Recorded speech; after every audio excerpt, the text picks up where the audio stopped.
안녕하세요. 아낌없이 주는 나무 같은 남편의 아내입니다. 제 남편은 정말 착하고 선량한 사람이에요.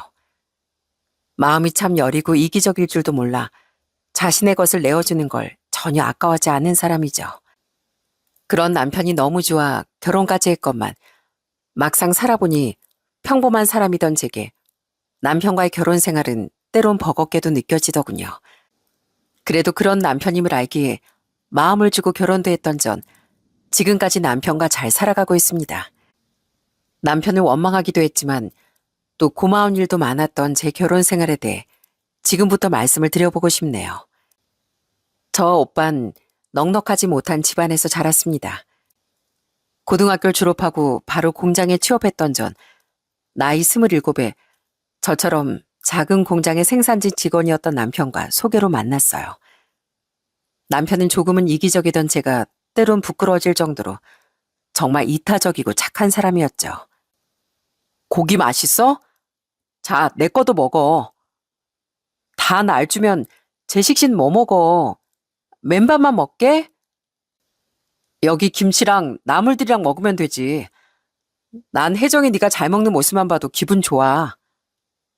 남편은 저와 비슷하게 여유롭지 못한 집안에서 자란 사람이었습니다.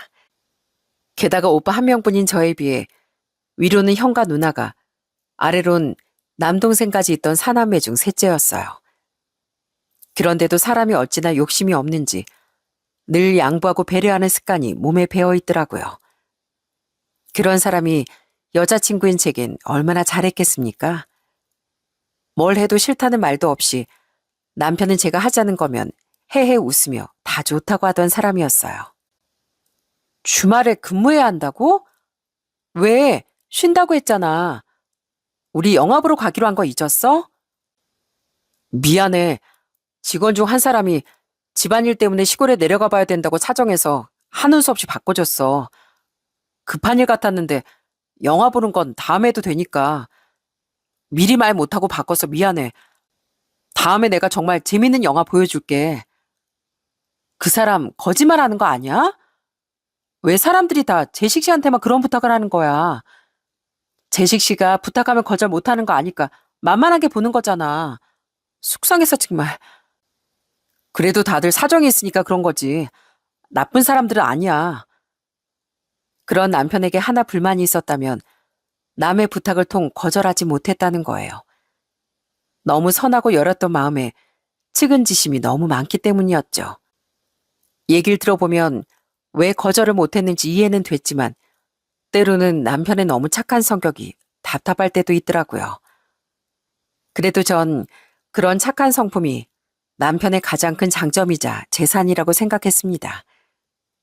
세상엔 짐승만도 못한 인간들도 수두룩하다는데 남편의 착한 마음씨가 우리의 결혼에 걸림돌이 되진 않았죠. 전 그렇게 나이 20대 후반에 남편과 결혼식을 올렸어요. 아이고, 장모님, 저 주세요. 무릎도 안 좋으신데 왜 무거운 양배추를 혼자 다 들고 그러세요? 됐어. 내 가게지 자네 가게야? 내 가게 일이니까 내가 하는 거지. 그래도 이 튼튼한 사이도 또 언제 쓰시려고요? 앞으로도 저 자주 가게를 호출해서 부려먹으세요. 전 장인 장모님을 위해 준비된 일꾼이니까요. 사람 참 말이라도 고맙네. 제 남편이 저희 부모님께 잘했던 건 말할 것도 없었고요. 남편은 제게 말도 없이 저희 부모님의 야채 가게를 찾아가 내일이 일을 돕고 오기도 하고 친정집에 무슨 일이라도 생겼다 치면 자기 일처럼 달려가 줬어요. 한 번은 겨울에 동파가 되어 친정집이 물난리가 난 적이 있었는데 바로 친정에 달려가 저희 부모님을 저희 집으로 피신시킨 뒤 며칠 동안 자기 혼자 척척 일을 해결하더군요. 저희 부모님 일이니 제가 알아서 한다고 해도 이런 바깥일은 남자가 해야 하는 법이라며 말렸었죠. 그 소식을 나중에 들었던 오빤 민망해하며 이렇게 말하더라고요. 강서방 자네가 나보다 더 나은 아들이네.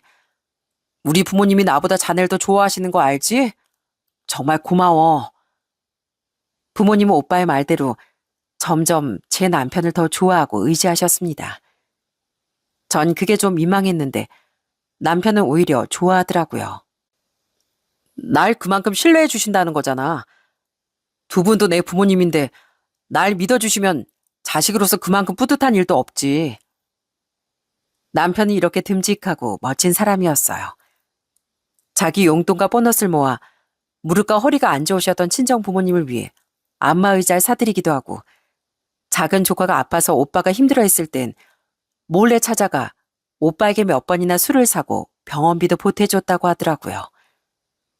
오빠 새언니도 친정 부모님도 그런 남편을 너무 좋아했기에 남편이 집안에 들어온 뒤 친정의 분위긴 전보다 훨씬 좋아졌죠. 이렇게 고마운 남편의 가족인 시댁 식구들에게 저도 왜 잘 안 하고 싶었겠습니까? 시부모님은 비록 형편은 어려웠을지언정 제 남편처럼 마음만은 넉넉한 분들이었어요. 그랬기에 저도 시골에 사시던 시부모님께 더더욱 진심으로 잘할 수 있었죠. 어머님, 기껏 비싸고 편한 새바지 사드렸더니 왜 그걸 입고 또 밭에 나오세요? 얼른 들어가세요. 고추랑 상추는 제가 따서 들어갈 테니까. 아유, 귀한 며느리 데려다 고생시킨다고 조상님이 욕해.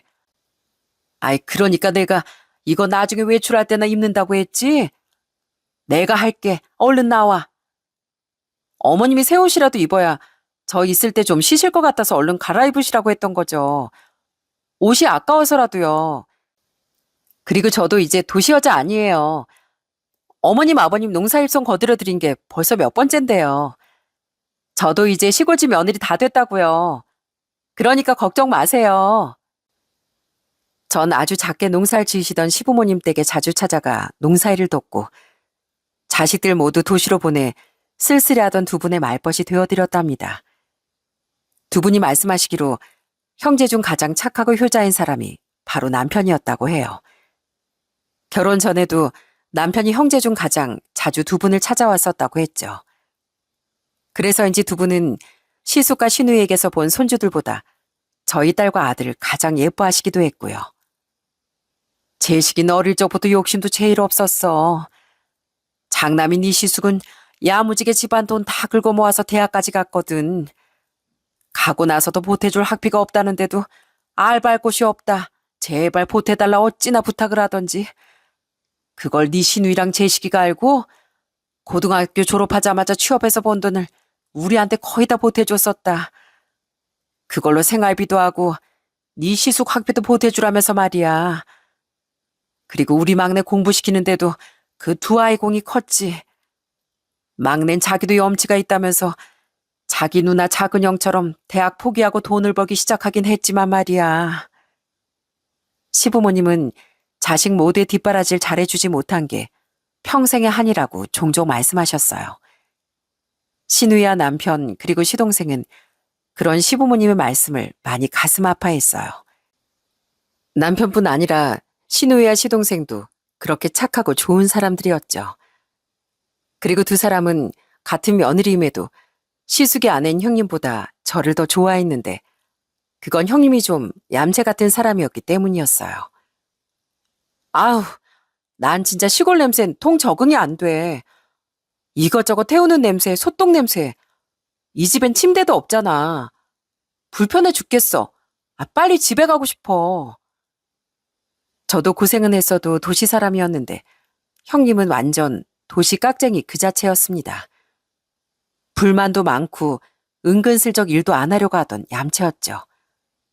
그리고 장남이면서 자신의 동생들보다 부모님을 잘 챙길 줄을 몰랐던 시숙도 똑같이 약삭 빠르고 이기적인 면모가 도드라지던 사람이었어요. 아유, 허리야.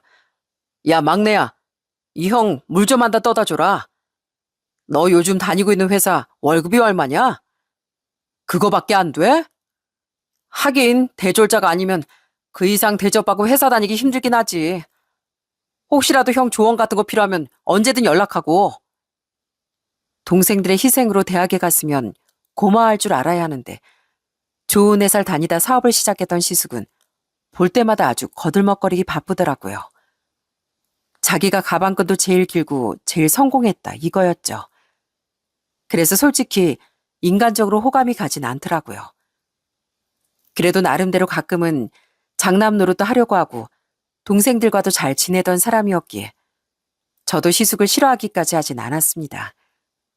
오히려 정말 싫었던 건 신우이의 남편이었죠. 우리 남편도 회사 그만뒀어. 내 벌이가 그렇게 많은 것도 아닌데 진짜 허리가 휠 것 같아. 저번엔 나 몰래 적금 깨서 차까지 바꿔왔더라고. 자꾸 이런 푸념해서 미안해, 올케. 올케가 너무 편해서 그래. 힘내세요, 형님. 신우의 남편은 자식도 있는 사람이 정말 무책임하고 뻔뻔했습니다. 일도 제대로 다니지도 않고 돈은 물쓰듯이 쓰던 사람이었기에 신우이가 정말 고생이 많았죠. 자기도 민망한 걸 알긴 알았는지 신우이의 남편은 자신의 처가엔 잘 오지도 않더라고요. 신우인 그런 자신의 남편과 결국 이혼을 선택했습니다. 신우의 남편이 신우이 몰래 주식을 했다가 큰 재산을 날린 일로 신우의 인내심도 바닥이 났던 거죠.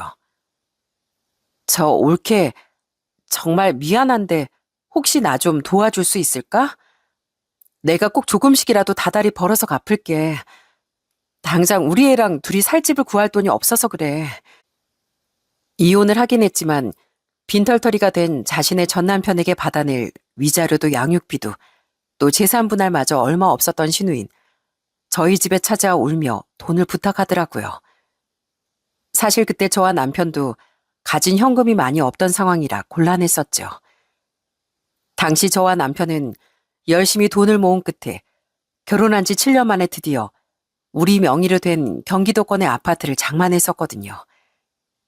가진 돈을 탈탈 털어 일궈낸 첫 자가였기에 신우이가 부탁한 정도의 현찰은 저희 수중에 없었던 거예요. 여보, 우리 누나 조그만 무리해서 우리가 좀 도와주면 안 될까? 알잖아. 우리 누나 정말 힘들어도 열심히 산 거. 우리 누나가 돈 떼어먹을 사람도 아니고. 나 우리 누나 너무 가여워서 외면하지 못하겠어. 저도 신우이를 참 좋아했었거든요. 그랬기에 남편의 부탁에 심사숙고해 대출을 조금 받아 3천만 원을 도와줬었죠.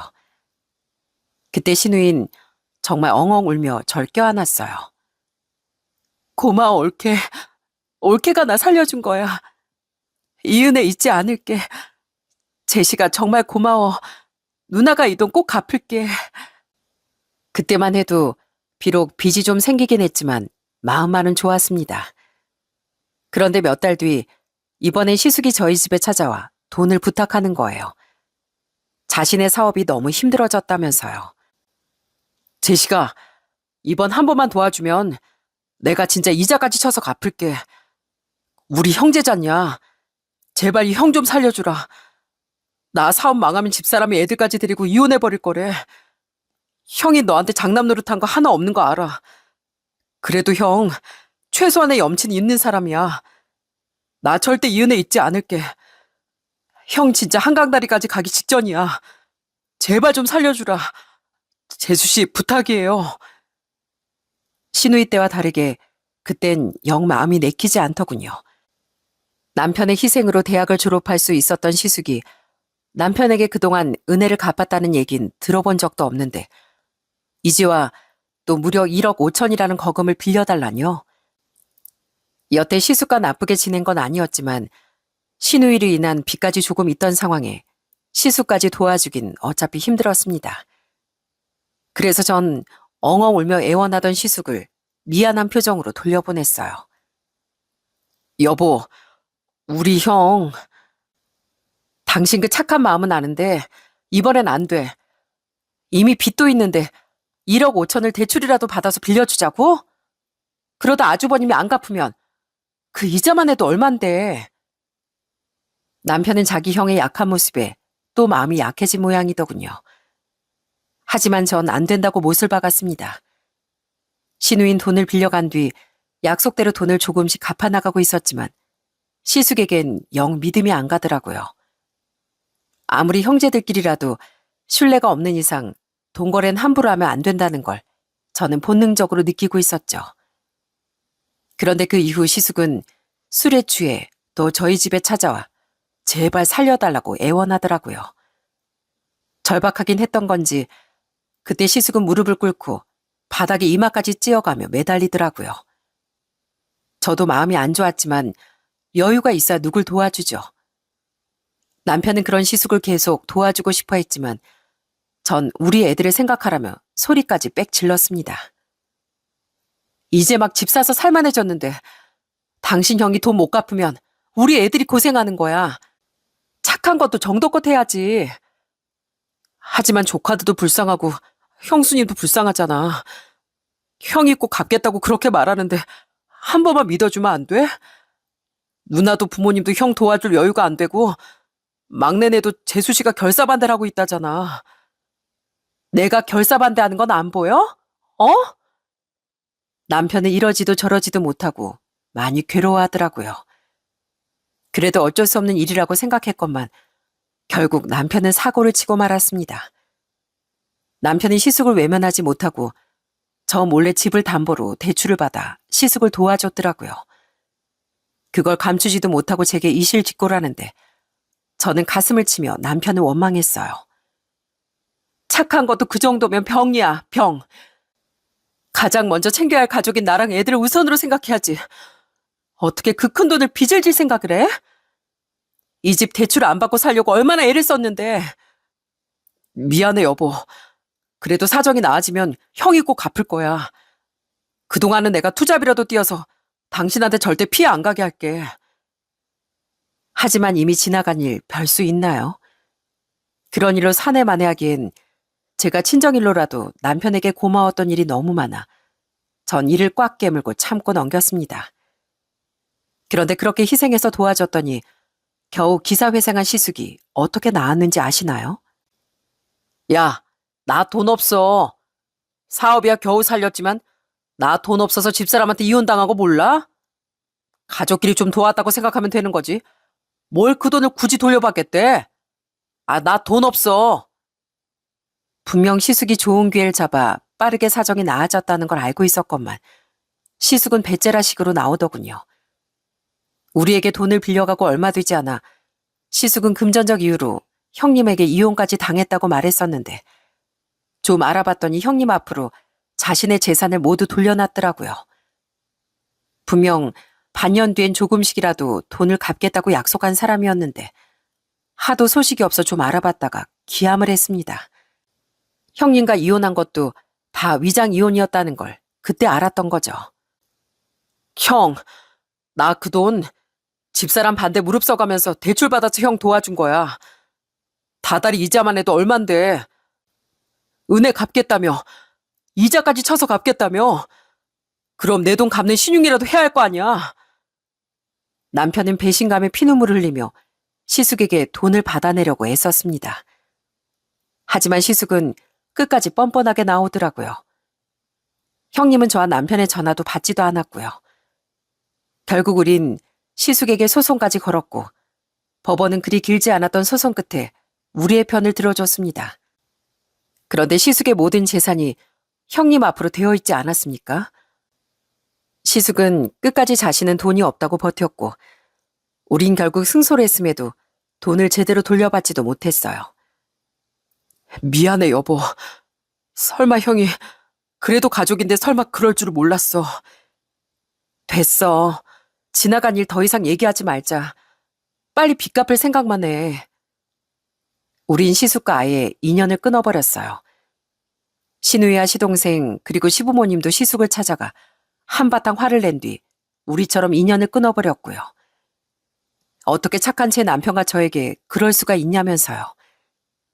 이후 남편은 제 앞에선 고개도 제대로 못 들고 살았습니다. 그리고선 대리운전의 배달 알바에 쉬는 날엔 공사판 막노동까지 쉬지 않고 일을 하는데 밤엔 배신감으로 인해 잠도 잘 못 자고 저 몰래 흐느끼기까지 하더라고요. 남편이 원망스럽긴 했지만 그런 남편이 쓰러질까 너무 걱정도 됐습니다. 그래도 저도 집에서 부업도 하고 살림에 대한 허리띠도 짝 조이며 하루빨리 빚을 갚기 위해 노력했어요. 당신 진짜 미쳤어? 진짜 나 혀 깨무는 꼴 보고 싶어서 그런 거야? 어? 당신이 사람이야? 그런데 그렇게 돈을 갚아나간 지 1년쯤 뒤 전 또다시 뒤로 넘어가고 말았습니다. 남편이 저 몰래 또 대출을 받아 누군가를 도와줬다는 걸 알게 된 거예요. 미안해, 여보. 근데 알잖아. 형님네 아들 지금 백혈병 투병 중인 거. 형님이 망하면 그 앤 진짜 죽을지도 몰라. 게다가 어차피 사장이 형님이 망해서 공장문 닫으면 내 벌이도 끊겨서 힘들어지는 거잖아. 형님은 진짜 믿을 만한 사람이야. 절대 우리 돈 떼어먹을 사람이 아니라고. 남편은 다니던 공장 사장님과 형님 동생하며 정말 친하게 지냈어요. 저희 결혼식 때 축의금도 넉넉히 해주시고 저와도 만나 밥을 몇 번 먹었죠. 그래서 저도 그분이 정말 건실하고 좋은 분인 건 잘 알고 있었어요. 그런데 공장이 어려워지며 대출도 하도 받아 더 나올 곳이 없자 사장님은 남편에게 울며 도와달라고 애원을 했다더군요. 또 마음 약한 남편은 사장님과 사장님의 아이가 불쌍해 또 저 몰래 대출로 8천만 원을 받아 빌려줬던 거예요. 애도 아프고 사정이 딱한 건 저도 알고 있었습니다.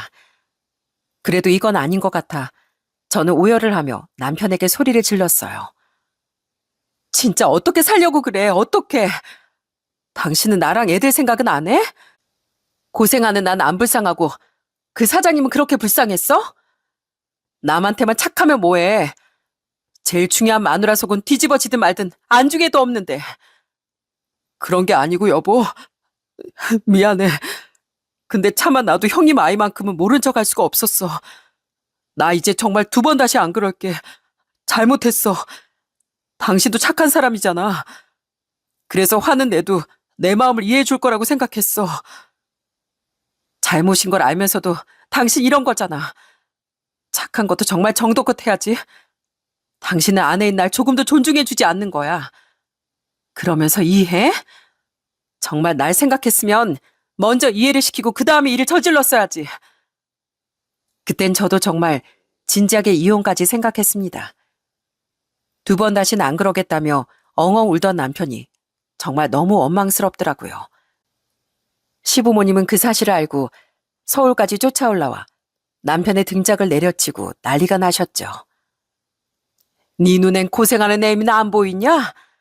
애미가 그래 얼마나 가여워. 아무리 네가 착하다고 해도 제일 먼저 네 가족부터 챙겼어야지. 미안하다 애미야. 가뜩이나 신우이와 시숙의 일로 제게 미안해하셨던 2분은 남편에게 나가서 장기라도 팔아오라며 어마어마한 역정을 내시더라고요. 그런데 그로부터 얼마 뒤 전 일을 하다 갑자기 쓰러지고 말았습니다. 원인은 급성 간 부전이었어요. 평소에 좀 피곤했던 게 스트레스가 너무 심해서였는 줄로만 알았는데 제 간이 그렇게 안 좋은 줄은 정말 몰랐죠. 그때 의사는 제 간이 간이식이 아니면 힘들 정도로 망가져 있다는 충격적인 말을 해주더라고요. 그리고 함께 그 이야기를 들었던 남편은 눈물이 범벅이 된 얼굴로 아무런 망설임 없이 이렇게 말했습니다. 기증자 기다릴 것도 없어요. 검사받고 그럴 수 있다고 하면 제 간 집사람한테 주겠습니다. 여보, 당신은 아무 걱정할 거 없어. 내가 꼭 당신 살려줄 거야. 내 간이 안 된다고 하면 전국 방방곡곡을 다 뒤져서라도 내가 꼭 당신 살릴 거야. 안 돼. 당신이라도 건강해 애들을 돌보지. 그러다 큰일이라도 나면 애들은. 큰일 안 나. 난 미안해서라도 당신 두고 절대 어떻게 안 돼. 나한테 무조건 당신이 먼저야. 남편은 무조건 자신의 간을 제게 주겠다며 막무가내였어요. 검사 결과 남편은 공여자 적합 판정을 받았습니다. 지병 때문에 부적합 판정을 받았던 부모님은 그때 제 남편을 부둥켜 안고 고맙다며 오열하셨죠. 그동안 자네가 원망스러웠던 것도 사실이네. 우리 혜정이를 너무 힘들게 해서. 그런데 이제는 아니야. 우리 딸 생명의 은인인 자네를 어떻게 더 원망할 수 있겠나. 고맙네 강서방. 정말 고마워. 절 위해 망설임 없이 희생해준 남편 덕에 전 기증잘 기다리지 않고 제 인생을 얻을 수 있었어요. 남편은 제 목숨을 살려줬던 거예요. 얼마 전까지만 해도 그렇게 원망스러웠던 사람이었건만 수술을 받은 뒤 5만 가지 감정이 뒤엉켜 주르륵 눈물이 나더라고요. 고마워, 여보. 당신 때문에 나 솔직히 너무 힘들어서 이혼까지 생각했었어. 근데 당신은 그런 내 목숨을 일말의 망설임도 없이 살려줬잖아. 원망할 일도 많았지만 그래도 너무 고마워, 여보. 그리고 나 때문에 당신도 평생 건강 염려하며 살게 해서 미안해. 아니야. 당신은 미안할 필요도 고마울 필요도 없어. 내가 당신한테 더 미안하고 고마워. 당신 이렇게 된 거 다 나 때문인 거나 마찬가지잖아. 내가 내 마음 편하겠다고 당신은 너무 힘들게 해서 당신이 이렇게 아파진 거야. 그런 당신한테 너무 미안하고 그래도 손 쓸 수 없게 되기 전에 내가 당신을 살릴 수 있게 해줘서 고마워. 여보, 나 이제 정말 달라질게. 나 이제 정말로 두 번 다시 당신 눈에 눈물 안 나게 할게. 너무 아낌없이 주위에 퍼주기만 하던 남편을 원망했던 전 바로 그 남편의 희생 덕분에 그렇게 살아났습니다. 그때부터 전 이혼 생각은 머릿속에서 지웠어요. 제 생명의 은인인 남편에게 은혜를 갚으며 살아야 한다고 생각했고 무엇보다 이젠 절대 잘못을 반복하지 않겠다던 남편의 다짐을 믿었죠. 이후 남편과 전 결국 대출을 갚기 위해 집을 팔고 다시 월세살이를 시작했습니다. 남편도 저도 몸이 회복은 되었지만 그래도 당장은 무리해선 안 됐었기에 우선 이자라도 아끼려 집을 파는 길을 선택한 거예요. 집은 완전한 월세는 아닌 높은 보증금의 저렴한 월세 형식의 반전세였는데 어쨌든 다달이 월세가 나가야 하니 월세살이나 다름이 없었죠. 그 나이에 월세라니 서러워서 어떡해요, 형님? 아휴, 나 같으면 속상해서 밥도 목구멍으로 안 넘어갈 텐데 형님은 참 속도 좋으세요. 그래서야 언제 또 돈 모아서 자가로 이사 간대요. 전 이제 다시 남의 집 세대로 살려면 불편해서 못 살 것 같은데. 그런데 그런 우리의 상황을 고소하다는 듯 비웃던 사람이 있었습니다. 그 사람은 바로 시동생의 아내인 동서였어요. 동선 평소에도 말을 좀 함부로 내뱉는 성격이었는데 그래도 처음엔 그냥저냥 나쁘진 않은 사람이었거든요. 가끔 술을 마시면 말이 더 지나치긴 했지만요. 형님은 이마가 넓어도 너무 넓은 것 같아요. 꼭 탈모가 온 것 같다니까요. 그래서 이혼도 하게 된 건가? 농담이에요, 농담. 혜정아, 알고 보면 너랑 나랑 동갑 아니니? 근데 왜 넌 나한테 꼬박꼬박 형님 대접을 받고 싶어 해? 그거 꼰대 마인드야. 따지고 보면 생일은 내가 빠르니까 앞으로 나한테 네가 형님이라고 불러. 이혼한 신우에게 기가 막힌 소리를 하기도 하고 제 이름을 부르며 꼰대니 어쩌니 하는 등 술을 마시면 동서의 인격이 보이더라고요. 그래도 가족이니 그냥 술김의 실수라고 생각하고 모두 넘어가는 분위기였는데요. 아이가 생기지 않아 받았던 검사에서 난임 판정을 받았던 동서는 번번이 시험관 시술에도 실패하며 아이를 갖지 못했습니다. 때문에 점점 예민해졌던 동선, 언젠가부터 유독 많이 시기 질투하더라고요. 술을 먹지 않았는데도요. 형님은 언제까지 공순이로 사시려고요. 저 보세요. 번듯하게 이렇게 표전 분식집까지 크게 차려서 운영하는 사장이잖아요. 아주버님이야 남자니까 괜찮다 치지만 엄마가 공장 다니다고 하면 요즘 애들이 학교에서 막 무시당하던데. 저처럼 형님도 공장 나와서 자영업이라도 하세요. 아참, 돈이 없어서 힘드신가? 그럼 저희 분식집에 채용이라도 해드릴까요? 애들 상대로 분식 파는 거 생각보다 매출 쏠쏠해요. 중학생 애들이 한창 먹성이 좋잖아요. 하시는 거 봐서 제가 월급은 적지 않게 챙겨드릴게요. 동서는 애들을 낳아봐야 돈밖에 더 드냐. 형님은 가뜩이나 아주버님 때문에 힘들기까지 한데 역시 무자식이 상팔자다 하며 제게 자격지심을 보이더라고요. 신우이도 자식이 있었지만 아무래도 동서는 같은 며느리인 제게 더 질투를 느낀 것 같더라고요. 시부모님도 다른 식구들도 자신보다 저를 더 좋아했으니까요. 처음엔 저도 동서가 불임으로 인한 상처 때문에 그러나 싶어 대충 참고 넘겼습니다. 그런데 듣다 보니 이건 참아주면 절 더 우습게 할 것 같아 조용히 입을 다물게 만들어줬죠. 자식들이 주는 행복이 너무 커서 난 무자식이 상팔자라는 말엔 동의하지 않는 편이야. 뭐 사람마다 다르겠지만 우리 애들도 듣는데 그런 말은 좀 자제해줘. 그리고 공순이라도 경력이 있어서 나 나쁘지 않게 벌어. 내 남편도 그렇고. 뭐 동서가 얼마나 버는지 모르겠지만 동서 가게 손님 대부분 앞에 있는 중학교 학생들이잖아. 애들 앞에선 공순이니 뭐니 하는 무식한 소리 안 하게 조심해. 이젠 알 건 다 아는 나이대 애들인데 무식하다고 동서 무시하면 어떡해. 애미 말 한 번 잘한다. 작은 애 너 어째 그렇게 갈수록 말본새가 못돼지니? 우리 중 누가 네 아픈 부분 들쑤시면서 일부러 상처 준 적이 있어? 아 근데 넌 왜 자꾸 네 형님 아픈 구석을 들쑤시려고 들어? 제발 철 좀 들어라, 철 좀. 시부모님은 시동생과 함께 제 편을 들며 동서에게 화를 내셨어요. 두 분도 처음엔 동서를 가여워하셨는데 가뜩이나 제게 미안해하시던 차에 동서가 자꾸 저러니 인내심이 바닥나셨던 거죠. 두 분은 남편이 제게 간이식을 해준 건 남편으로서 당연한 거라고 말하며 여전히 제게 늘 미안해하셨거든요. 그 정도로 두 분은 너무도 선한 분들이셨죠.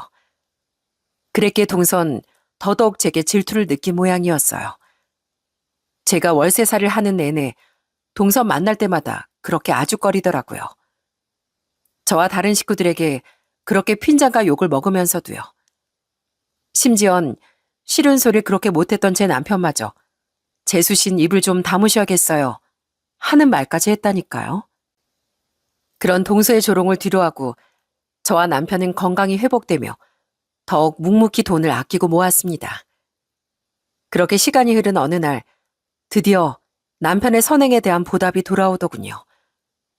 남편에게 돈을 빌려갔던 사장님은 그동안 사정이 풀리지 않아 겨우 공장이 망하는 것만 막아내고 있었는데 드디어 사정이 풀려 저희 집에 찾아와 돈을 갚았던 거예요. 심지어 사장님은 이자까지 정말 두둑이 보태셨더라고요.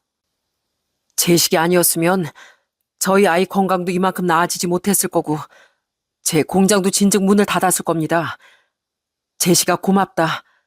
그리고 재수씨 정말 미안하고 고마웠습니다.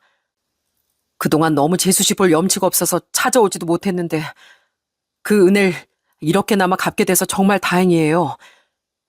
제가 이자를 넣는다고 넣었는데 그래도 재식이가 저에게 베풀어준 은혜에 한참 못 미칠 겁니다. 그래도 남편의 착한 마음씨가 헛된 건 아니었구나 싶더라고요.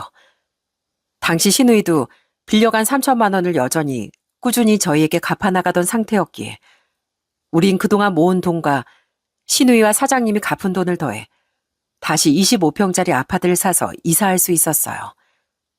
월세살이를 한 지 5년 만의 일이었죠. 정말 너무도 행복해 우리 넷식은 서로를 부둥켜 안고 기쁨의 눈물까지 흘렸습니다. 먼저 친정 식구들을 불러 집들이를 했던 저와 남편은 그 다음 주 주말엔 시댁 식구들을 초대해 집들이를 열었습니다. 당시 15살이던 큰딸이 음식 차리는 일을 정말 많이 도와줬어요. 13살이던 아들은 한창 까불이었던지라 뺀질거리기 바빴지만 그래도 상을 따고 수절 나르는 등 돕는 신용을 하긴 하더라고요. 아유, 집이 평소에 비해 더 넓어 보이는구나. 축하한다, 에미야. 집에 도착한 시부모님과 시누인 집을 둘러보며 축하를 아끼지 않으셨어요. 사정이 좋지 않은 걸 뻔히 알았건만 시부모님과 시누인 돈을 모아 축하 선물로 우리에게 비싼 냉장고까지 사주셨죠. 마지막으로 도착한 시동생과 동서도 저희 집을 열심히 둘러봤는데 좀 그랬던 건 동서가 건네준 선물이었어요. 형님, 이사 축하드려요. 저희가 요즘 사정이 별로라 비싼 거 못 샀고요. 집에 휴지가 많길래 많이 챙겨왔어요. 원래 이사 선물은 휴지잖아요. 왜 두루마리 휴지는 30개 이런 식으로 묶어서 팔지 않습니까? 동선 뜯긴 포장 비닐 사이로 몇 개가 빠져있던 휴지 묶음을 선물로 가져왔더라고요. 당황한 시동생은 동서에게 버럭 화를 내며 제게 사과를 했고요. 뭐야, 당신 따로 선물 준비한 거 있다며? 이건 그냥 겸사겸사 챙겨온 거라며? 근데 또 형수님께 심술 부리려고 이런 거였어? 형수님, 정말 죄송합니다. 제가 나중에 다시 좋은 선물 해드릴게요. 형 미안해. 나중에 좋은 걸 뭘 해줘. 우리도 먹고 살기 힘들어 죽겠구만. 남편과 우애가 깊었던 시동생 때문에 동서도 함께 초대하긴 한 거지만 진짜 뭐 이런 사람이 다 있나 싶더라고요. 그래도 좋은 날이니 우선 전 시댁 식구들과 차린 음식을 맛있게 먹기 시작했습니다. 그런데 먹는 내내 술까지 들어가서인지 동서가 평소보다 더 유난히 깐족거리는 거예요. 형님, 월세살이 탈출하니까 좋으세요? 좋아. 고작 25평짜리 얻어놓고 좋댄다.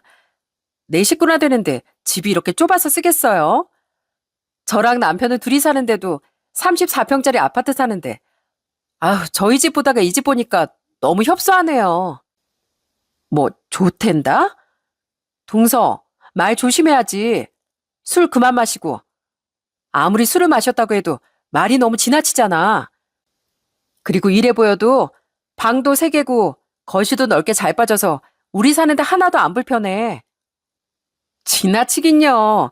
전 있는 그대로 말한 건데. 좋으시다면서요. 그래서 좋단다 하고 말한 건데 뭐가 문제예요? 그리고 형님, 그건 정신 승리예요. 똑같이 방이 3개여도 크기가 다른데. 얘, 보이야, 성민아. 이 작은 엄마 말이 맞지?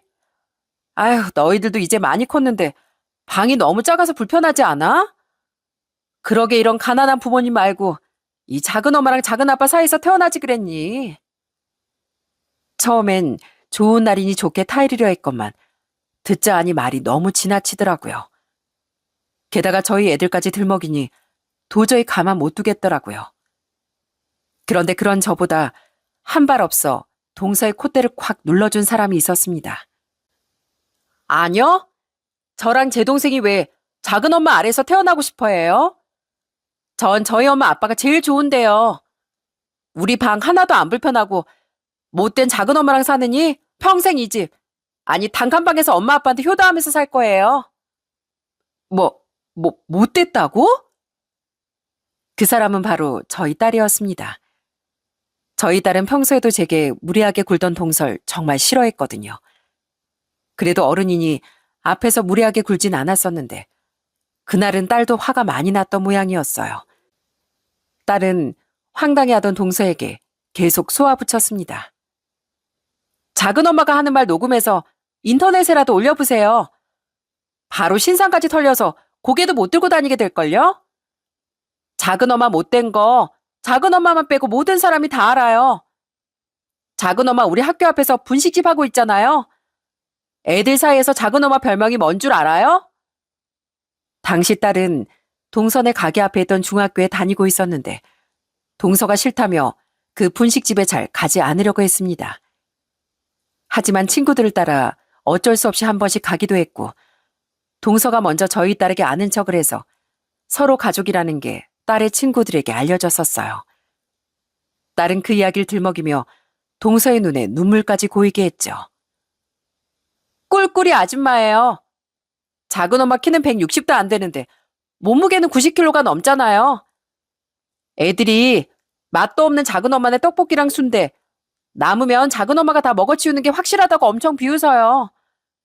우리 학교 앞에 분식집에 작은 엄마네 가게밖에 없어서 애들이 가는 거지 맛있어서 가는 거 아니거든요. 대체 음식은 어떻게 만들길래 그렇게 맛이 없는 거예요? 게다가 불친절하기까지 해서 애들이 작은 엄마가 제 작은 엄마인 걸 안 뒤엔 저 얼굴도 못 들고 다녔다고요. 그러면서 집 넓고 돈만 있으면 뭐예요? 그만해. 그만. 너 작은 엄마한테 말이 너무 심한 거 아니니? 나도 살 빼고 싶은데 안 빠지는 걸 어쩌라고. 음식도 여기 인수하면서 나도 인수인계 받은 레시피야. 왜 나한테 그래? 그리고 넌 가족이면 날 감싸줘야지. 이렇게 날 똑같이 비난하니? 어?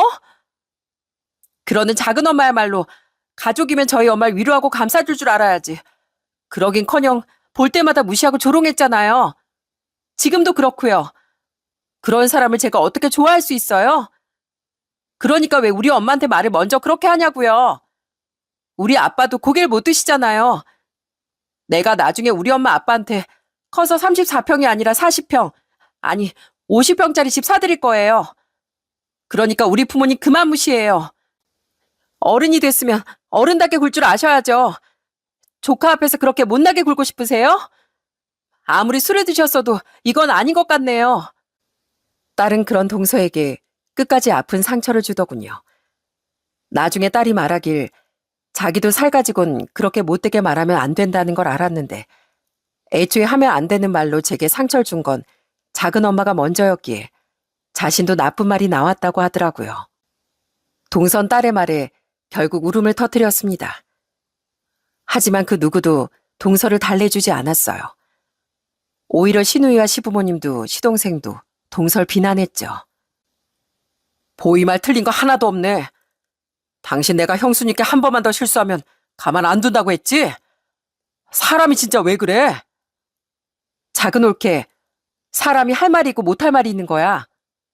가뜩이나 아직도 큰 올케네한테 돈 다 못 갚아서 미안해 죽겠는데 지금 나 들으라고 더 그런 거지? 진짜 못났다, 어? 작은 애 너, 보자 하니까 정말 도가 지나치는구나. 너 내가 애 못 낳는다고 한번 마음 먹고 조롱해봐? 너도 아픈 구석 건드리는 거 싫잖아. 너 또 한번 이런 식으로 굴면 그땐 내가 똑같이 돌려줄 줄 알아. 안 그래도 애미만 생각하면 우리가 너무 미안해서 마음이 미어지는데 네가 우리 죄책감을 더 키워주는구나. 왜 다 나한테만 그러세요? 내가 뭘 그렇게 잘못했다고요? 왜 다들 형님만 예뻐하시는 거냐고요? 그때 마지막으로 제 남편까지 동서에게 화를 내더군요. 그동안 남편이 차가운 말을 해도 언성을 높이는 건 처음 봤던 동선 잔뜩 얼어붙었습니다. 재수 씨, 제 아내 저 때문에 건강도 잃고 고생도 많이 한 사람이에요. 그래서 그동안은 재수 씨가 저희 집사람 무시해도 제가 너무 민망하고 면목이 없어서 크게 나서지 못했었어요. 그런데 저도 더는 가만히 못 있겠네요. 저희 집사람 저한테 누구보다 고맙고 소중한 사람이에요. 그런 저희 집사람 가슴에 계속 상처 주시는 거 저 못 참습니다. 재덕이 너, 네 마누라 간수 똑바로 해. 안 그럼 나 앞으로 너 안 보고 살 거야. 알았어? 미안해 형수님. 정말 죄송해요. 당신 빨리 형수님께 제대로 사과하지 못해? 놀란 건 시동생도 마찬가지였어요. 시동생은 잔뜩 주눅이 들어 사과한 뒤 동서도 제게 사과를 시키려고 했죠. 위축됐던 동선 마지못해 제게 사과를 하더군요. 미안해요, 형님. 당신도 똑바로 사과 못해? 알겠어. 아니, 죄송해요, 형님. 잘못했어요. 앞으로 안 그러면 되잖아요. 입을 삐죽 내밀며 눈물이 그렁그렁한 채 사과하던 동서에게 저는 낮은 목소리로 이렇게 말해주었어요. 동서 마음에도 아이 문제나 여러 가지로 상처가 있는 거 알아. 상처는 사람 마음을 뒤틀리게 한다는 것도. 근데 동서, 마음 가는 대로 행동하지 않고 내가 아픈 만큼 다른 사람 상처도 아프다는 걸 이해하려고 노력하는 게 어른인 거야. 우리 딸이 오죽했으면 동서에게 그랬겠어? 그러니까 앞으로 어른 대접 받고 싶으면 어른처럼 행동해.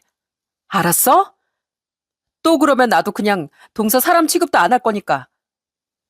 그 뒤 보냈는지 동서가 계속 훌쩍이자 시동생은 가족들에게 사과를 한 뒤 동서를 데리고 일찍 가버렸습니다.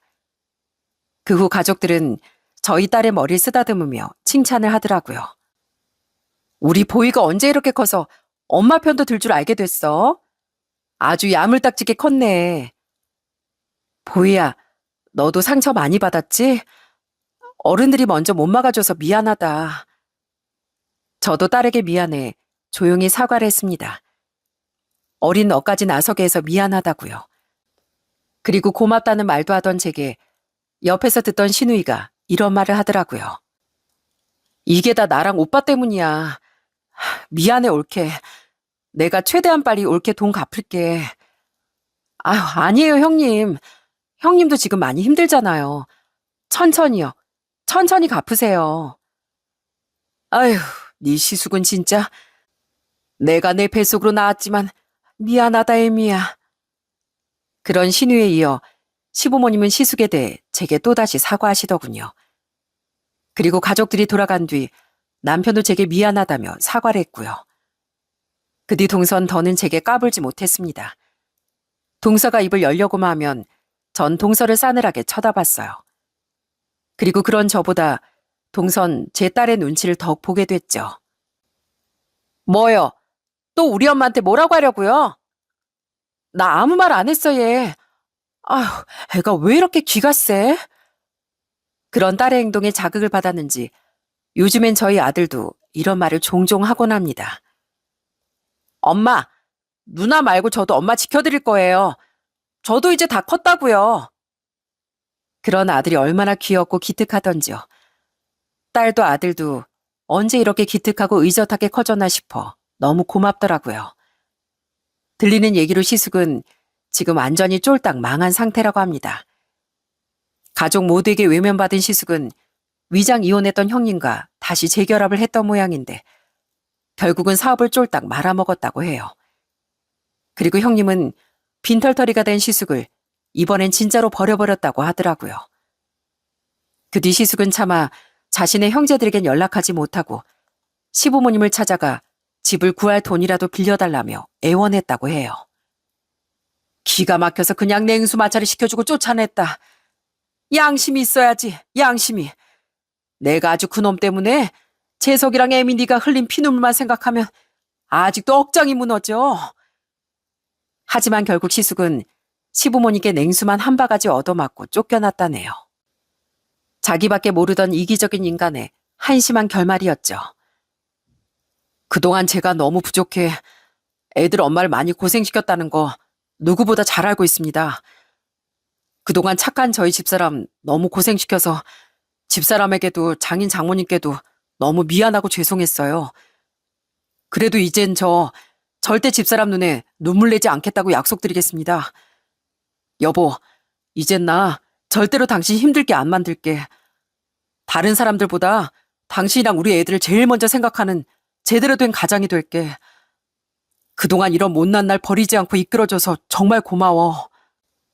한편 집들이 사건 이후 남편은 이제 우리 가족을 가장 우선에 두고 살겠다고 저에게뿐 아니라 저희 친정 부모님 앞에서까지 다시 한번 약속을 했습니다.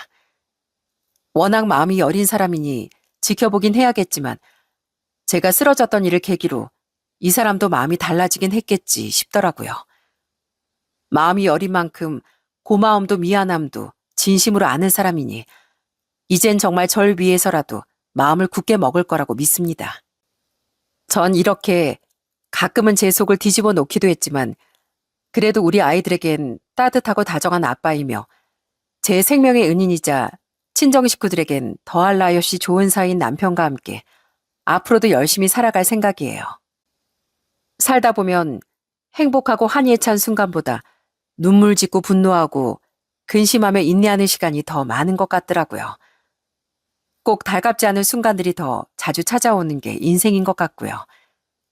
그 모든 우여곡절과 갈등, 원망의 순간들이 하나하나 인생의 나이테처럼 겹겹이 새겨져 가더라고요. 그럼에도 불구하고 그 고단한 시간들을 함께 의지하고 견딜 수 있는, 그리고 고단한 시간 끝에 한 번씩 찾아와주는 행복의 순간에 함께 기쁨의 눈물을 흘릴 수 있는 가족이 함께라면 그래도 인생은 꽤 인내하면서 살아볼 법도 한 것 같습니다. 아직은 철이 들지 않아 종종 속을 썩이긴 하지만 착한 저희 아들과 갈수록 의젓하고 듬직해지는 저희 딸, 마지막으로 때론 원망스럽고 답답한 순간이 있었어도 삶의 마지막 순간까지 제 곁을 지켜주리라 믿어 의심치 않는 저희 남편과 같은 소중한 가족이 함께라면 말이죠. 제 사연을 들어주신 여러분께서도 결코 순탄치 않은 우리네 인생이지만 소중한 가족 혹은 소중한 친구와 함께 때론 힘겨울지언정 결국은 가치 있고 찬란한 순간을 살아가시길 기원합니다. 제 사연 끝까지 들어주셔서 진심으로 감사드립니다.